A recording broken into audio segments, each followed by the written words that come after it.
Hey guys, it's me, just John here. I know I ain't done a video on all week, but I haven't been feeling all that great, and I've been watching and observing. Hopefully you have too. I think we're getting closer and closer to that market opening up. We need to stick together on this. We need to hit like, subscribe, and pass the word on for every single YouTuber and that's out there, and follow as many people on Twitter as we can that's doing those live chats. We need to keep passing the word on. We need to show them that we're not going to give up. And no, according to, what is it, TD Ameritrade? Or was it the other one? One of them's saying that you can go ahead and sell your stuff for 0.0001 cent or some crap so you can get a tax write-off, which you could only use $3,000 of that per year for like the next decade. Whoopee crap.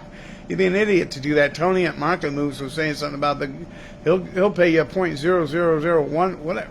You want to sell your shares that bad once you can get the physical share. Why would anyone sell it for that? I don't even understand the point of that. Hell, I'll give you a penny per share. Wink, wink. Nobody's going to sell their shares. Nobody's going to give away their shares. If anyone sells their shares for a tax write-off, you're an idiot.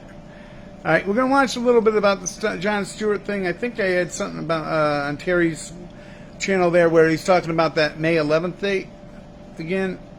Or there was something else. I think I was going to pass on that, but there was another video that he did I'm going to do a small portion of. And then the second half, I don't know if you guys tuned out of the Bird Lady and Tony live stream that they had there, but during the second half of that video, they actually finally got their audio together. And I'll show you a little bit of that too. And remember, you can go back and watch all these videos from Terry, Bird Lady, Tony at Market Moves. I'm just going to give you my highlights, throwing my 2 cents. But here's right around the area, about 15 minutes in or close to it, on the Jon Stewart interview that everyone's been talking about, which Lauer or whatever the hell, that idiot. He says one thing, when it's a million people watching, so to speak, 148,000 views. He says one thing like a freaking idiot, all right, and then he turns around and retracts that. What good does that do us when days later he retracts it? You're an idiot. But here, not you're an idiot, but this guy's a freaking idiot. The one on the right-hand side. Here, let's watch some of this. Like, I'm an influencer. We got ourselves a call here from Ross from Virginia Beach. He's a market maker. Or no, he's not a market maker. He wants to know if a market maker. Hey, Ross, are you there from Virginia Beach? Yep, I'm here. Ross, ask your question to Dave and David, and then I'll answer it because I'm the expert. Yeah, my question was about failures to delivers, or FTDs, which someone can, take someone's money and not deliver the shares that they are owed. Well, this is going to get us into the MMTLP, which even Jon Stewart knows about the MMTLP. Is the internet is afire with MMTLP, but I don't know if you're talking specifically about that case, Ross, or do you just mean in general? No, Ross is going to say in general like an idiot. That's another idiot. That's not the first idiot I was talking about. I was talking about the guy on the right-hand side there is the first idiot, because he says one thing behind, when he's talking to us like he's on our side, and then when he has a chance to blow people's spot up, he don't take the chance to do it. When people are delivering, I guess this would also fold into naked shorts and people selling preferred shares that they don't have and then not delivering them to once they do there. Is that sort of the general idea, Ross, or are you talking more specifically? Generally speaking, generally. Dave, you want to take that on in terms of... We specifically want to talk about MMTLP. That's the reason why he's even bringing this up to begin with. He even leads you into it, the guy that's on the freaking phone. What the hell? The FTDs and how... Generally... Yeah, and sorry. It was actually the first question that we asked Chair Gensler yesterday in our Q&A. It's something that everyone in the online investor community really cares about. And what's happening is, as Ross said, you go to buy a stock, and in your broker, it says you own that stock. Mm-hmm. But whoever sold it to you fails to deliver those shares. It's very antiquated from when paper certificates were actually being delivered. Now, there are legal fail to deliver. So firms like Citadel and Virtu claim what's called a bona fide market maker exemption. But why does he even bring that up? There's legal reasons for failure to deliver. There isn't on the MMTLP front here, because it was going into a private firm. It's a completely different situation. Just like Ross with his question, I mean, they need to pinpoint their stuff. They want to include everyone else. Well, guess what? When it benefits MMTLP, it'll benefit everyone else. Okay, all the other stocks. All right, but the people handling this and the people that are getting the more national attention, so to speak, they need to start writing down their stuff beforehand, and they need to laser focus in on the MMTLP, because there's a lot of illegal activity going on there. I'm so sorry I interrupted. We're going to go ahead and go back to this anyway, and I'm going to try and keep my mouth shut, but this whole thing should infuriate you too, because he did not handle it properly at all. This guy's a clown. Regs show, and they don't have to have a locate when they sell you shares, and that is the Bernie Madoff. Why would they? Why? Yeah. Why would you need to be able to locate the share you're selling? People? Imagine, right? Yeah. It makes no sense. And there's a huge problem in this rule in that there are loopholes to it. So in theory, you have to eventually deliver. You have to get bought in if you don't deliver. But there are ways that these firms use to kick the can down the road through manipulation or loopholes. They use options contracts. They use other. But they didn't use or do any of those with MMTLP. No, what they did was they bribed somebody over at FINRA to do an illegal U3 halt. Other means to shift or it, maybe use he's their what's called friend. X clearing. It gets complicated, but what it comes down to is Our issue isn't complicated at all. Okay, I'm done. sell something that they don't own. Even Gary Gensler admitted it's. Yeah, I'll give you a couple according to seconds their for that. We'll go back a second here. Hold on. To get bought in if you don't deliver, but there are ways that these firms So use this whole thing to kick the can down the road through manipulation or loopholes. They use options contracts. They use other means to shift it. They use what's called X clearing. It gets complicated. None of that has what it to comes do down with us. is they sell something that they don't own. Even Gary Gensler admitted it's according to their statistics, it affects 1% of all stock transactions. I've seen other numbers that say 3 to 5%.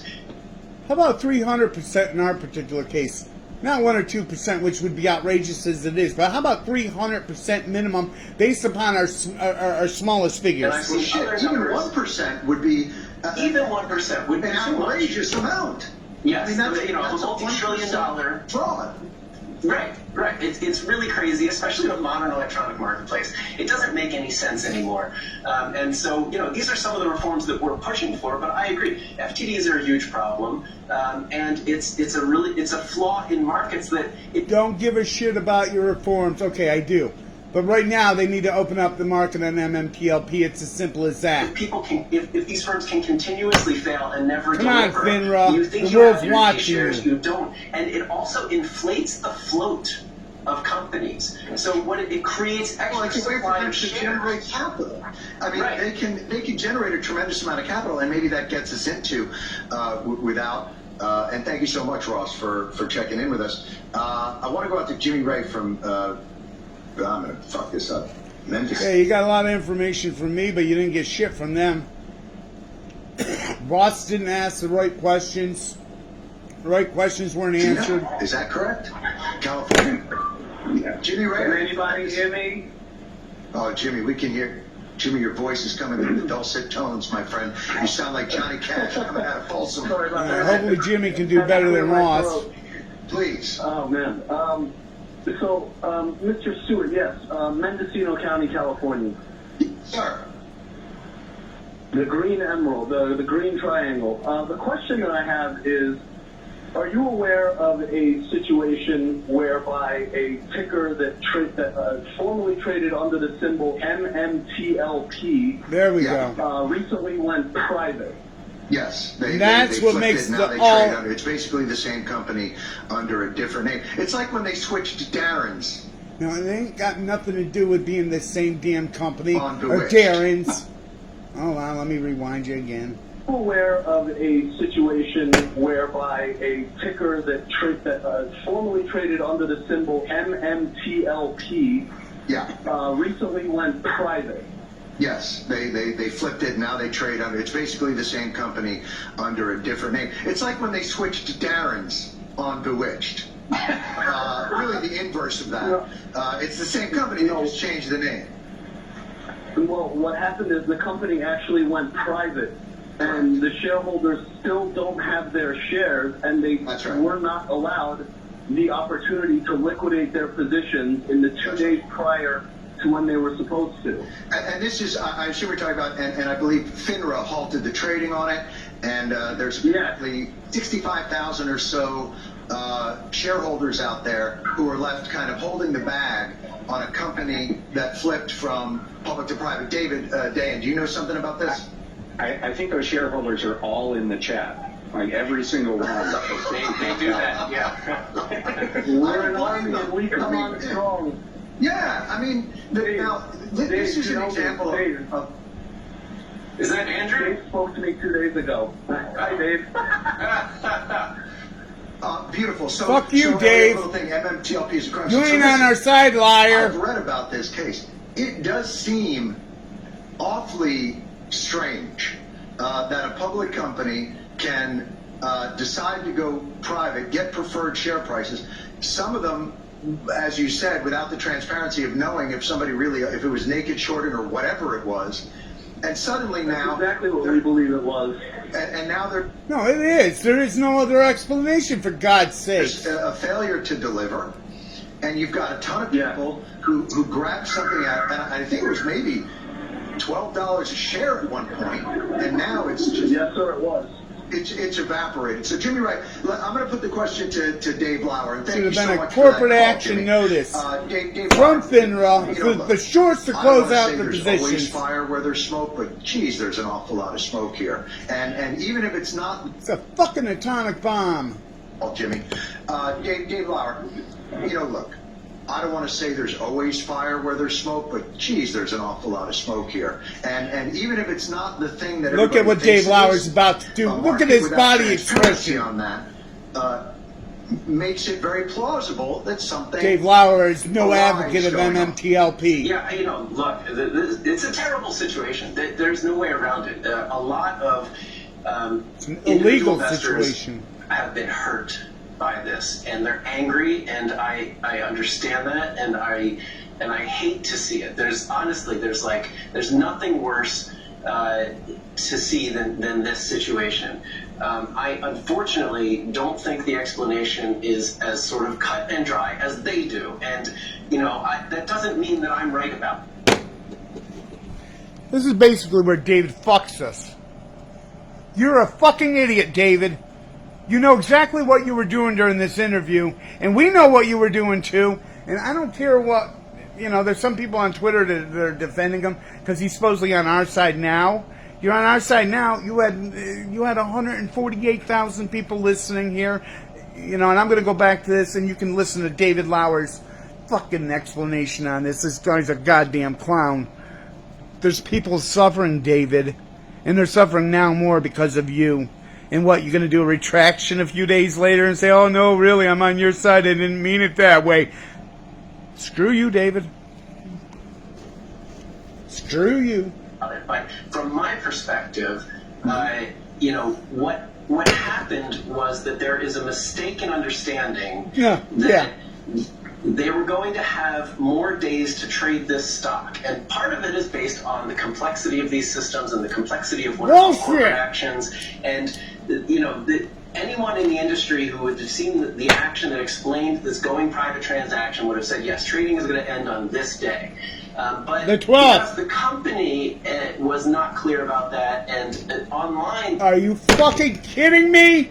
They couldn't have been more clear. Sorry, guys. I know I don't normally do this much yelling and swearing, but this interview with David really, really freaking sets me on fire. There was a lot of misinformation. There was no misinformation. Fine. FINRA stepped in and halted the stock because once it spun off the private company, defending the FINRA rights to that private company were no longer carried by that symbol, and that symbol ceased to have value. And so to have allowed it to trade... Which would have happened on the 12th, the way it was written in the S1. Those 2 days would have mean that there was nothing being traded. Now, they hate me. They hate me when I say this. Damn straight. It's honestly, I hate to have to say it because I don't want to be the target of all this online abuse, but That's beside the Oh, point. you poor little victim, you. Maybe because what you're saying is wrong. There are A little definitely bit, though. bad things happening here. I understand, but And FINRA should be more transparent about what's going on. Oh, is that all it is? FINRA was not transparent about it in any way, which is where a lot of these theories then end up flourishing. But beyond that, if there is a window that people thought was 2 Fuck days you, longer, David. somebody should be liable for that change. Absolutely. And that should be the investor. And no, I honestly think that that there's a lot here that the issuer and the executives and the issuer should have done differently. And for some reason, NextBridge did it right. They did it the best way they could. Oh God, this guy is such an idiot. It was all written out and it was plain, and anyone with any common sense understood what was supposed to happen. If FINRA had a question, rather than halting it, maybe they should have picked up the phone and talked to they're not somebody. being held accountable.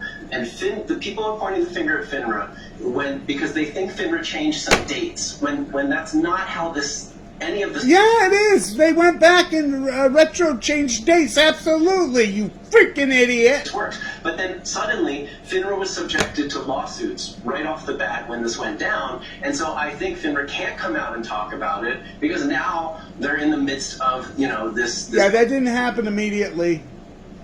FINRA had plenty of times to resolve this issue. Plenty of time. Those lawsuits didn't. He's acting like that was the cause. That wasn't the cause. That was the cause and the effect after the fact. Litigation. But Guy's a fucking idiot. It's a terrible situation, and there is no transparency, and it's this OTC. And listen, let's not pretend that FINRA is in the business of shutting trades down. No. So when something this anomalous happens and nobody will give you an explanation, and a company that was public, Because someone's covering for somebody. that just generated at $12 a share a shitload of capital flow, suddenly shuts it off, and nobody can grab that money back anymore, wouldn't you most naturally go to the fixes in? Oh, I mean, I really think FINRA should have been out in front of this. I think they should have been much more clear with what they did.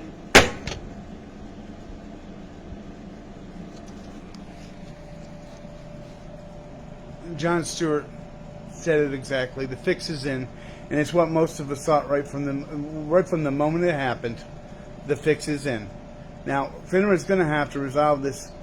The problem with this whole interview is it was. I think Jon Stewart had good intentions here, and I think he does have some information. I think that he tried to redirect people, but everybody had their own little. They had their own little thing that they were trying to do. And that got the message on what could have been a huge thing for us. That got the whole message muddied up.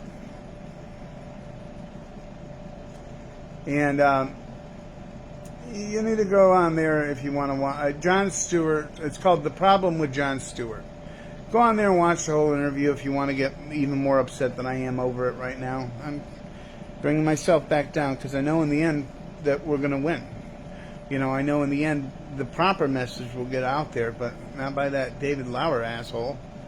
And then he comes back and acts like he's with us. You know what? You got doers and you got talkers. He's a talker. You don't do crap. Want more of a good I'm going to go ahead after this and miss more of his commercial thing, So when she and we're going to go ahead and play some of Terry's stuff here. Dive deep into this today. Read his post. Go over a couple things. All right, here's that Terry, are a little bit of very Terry's, relevant which is a little bit more promising and hopeful. I'd like to keep my messages hopeful and promising. I know I started off horrible with this. That interview is just We infuriating. got probably some really good answers of why he sold a little bit, just a little bit of shares. Okay, so let's get here to it.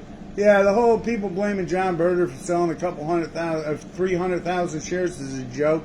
But let's listen to Terry's tell it. John Berta said here, Friends have told me that the FUD actors have questioned my holdings in MMTLP. Yes, I sold some shares in MMTLP over the final months, first time in over 12 years for my family. So before we go to any further than that, keep in mind, guys, the man has been invested in this for 12 years. That's right, 12 years. And I'm sure he needed money for a lot of different reasons. And we're going to go over some of those possible reasons here in this video. But keep in mind, when this first came out and this went to $3, he didn't sell. But he did sell a little bit, probably as it was going up to $9, $10, $12, whatever, he sold at. But we don't know exactly. But get this. But I still hold over 1.9 million shares going into the halt. If you think I bailed, you're dead wrong. So guys, that leaves me very bullish. We all know that Jon Bird had roughly about 2.2 million shares. He now has 1.9 million shares, so he sold 300,000 shares leading up to the halt. Now, we know he did it for his family. He probably has, everyone has bills, guys. Inflation's out there. Yeah, plus you got legal fees and stuff. It was, let's watch this one here. Bits and pieces of this one. This one was more interesting. This is not Jon Bird's fault. He is fighting for us, unlike that Dave idiot. First, Winston did this post, but it came up because I'm following Jon Bird with notifications on, and it drew me to this here. And this is a true gem. Let's say turning the clocks back on time a little bit because we've been covering this information. This is much more interesting. Get to it. Over this, we're going to watch this video and look at a screenshot here. So I was doing some reflection back on my old DD, and I found this video that a community member posted showing the level 2 data from their broker on MMTLP on December 6th, going into the 7th, I believe. So I dropped it into an Excel to total up the shares needed to hit the sell orders. All right, so we're going to go take a look at this information here, guys. Here's the video.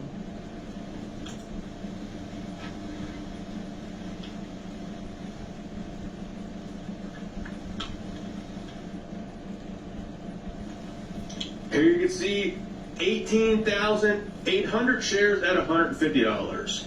So you can see here, level 2 data showing some big numbers. We're going to keep going here.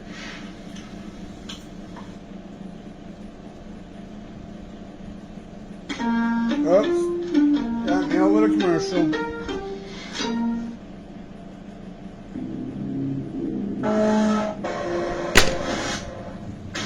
Crap. Alright, I got nailed with a 13-second commercial on that one. We got another 2,000 shares at $333. And there you can see zooming in on it. Quick. No, that's not the video I wanted to show you.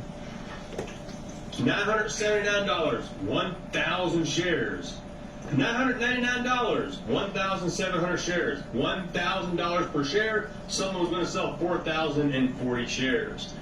$1,000. Guys, hold on to your shares. Don't let them get tied up in AST at this point. Let me see if I got that.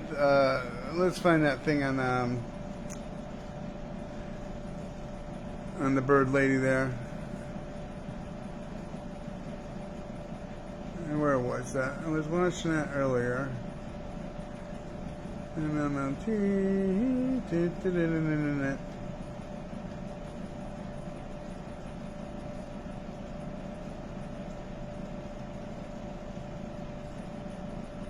Oh, there it is. Hey, just hanging out Tuesday afternoon. Well, some of my short term has become long term. So I'll actually save some money. There's Tony. But again, I would rather have this thing happen. All right, here's a little bit of Tony and Bird Lady after they got the audio problems figured out here. So.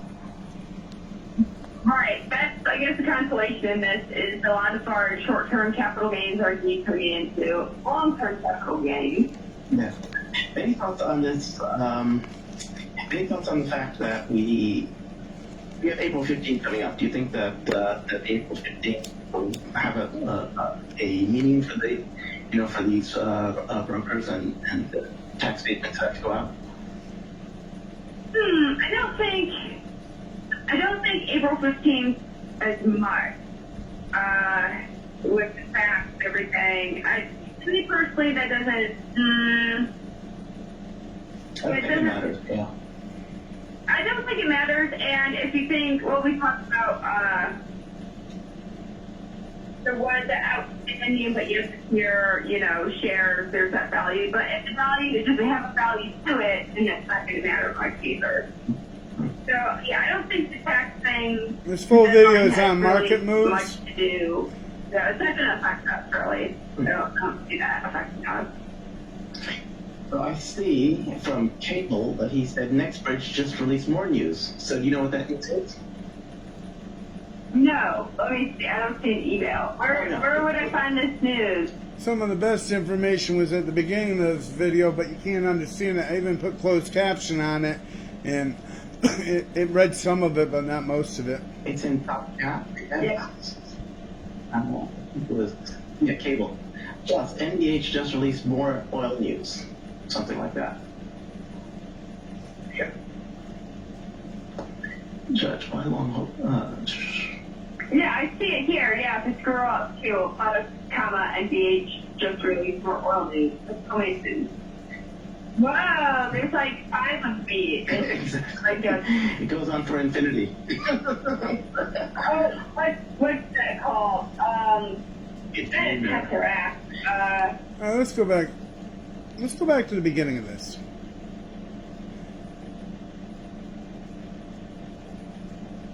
Bam. So I had a bunch of people call me up. All right. This is what NextBridge released right here. Let's see if we can hear what it This says. stuff early, and it was really interesting. I gave my take on it, and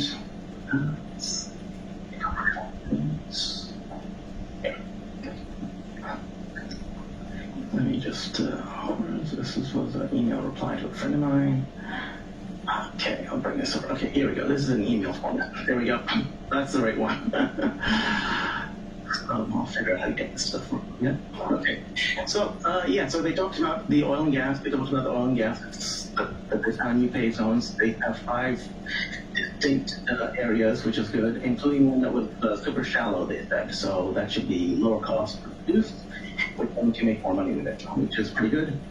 And then later on, towards the end, they talked about the distribution of the shares from the spinoff, and I thought I was glad they reiterated that, right? And the reason is that, are you on mute, RP? Don't worry about that. Can you say something? Oh, yeah, I'm on the phone listening to our March on YouTube, so when Terry says, hi, Tony and RP, I can wait to come. Oh, great, thanks. Yeah, I can't see what's going on right now. So that works. So the company provided an update on the distribution of shares. Basically, they said they gave the shares to their transfer agent, AST, and from there, the shares have gone to the brokers. AST said they're all done with it, which is perfect, because that basically means that the music has stopped, right? Previously, the broker was saying, hey, contact the company for the spinoff. We didn't get them yet. We're waiting for them. Contact. All right.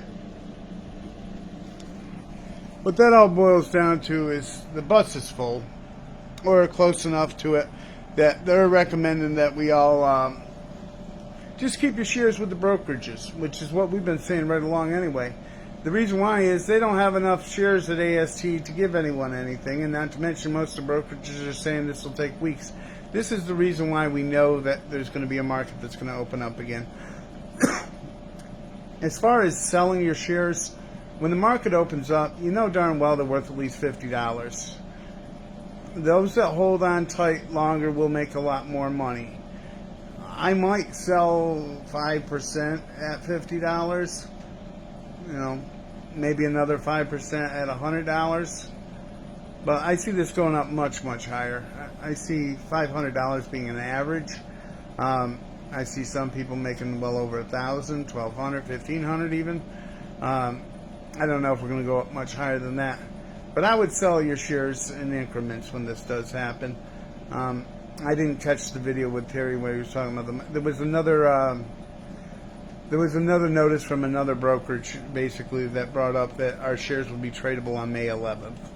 And that's why I brought that up again. That's in one of my older videos, too. It was brought up in many of the other MMTLP YouTubers out there, that it looks like they're trying to at least sell us on the idea that we'll be able to sell our shares on May 11th. I know I'm not going to just stop making videos and stop pushing the fight because they say May 11th, because so far they haven't even said that. You know, this is there's a few people out there that say they got a couple they got messages from their brokers saying this, and yeah, there's people that showed it, but those things can be faked, you know. I know that today's show, so to speak, was all over the place. To be honest with you, I just don't have my head together right now, and there was a lot of people that wanted to hear from me, so you heard from me. You heard a little bit of yelling at the beginning there.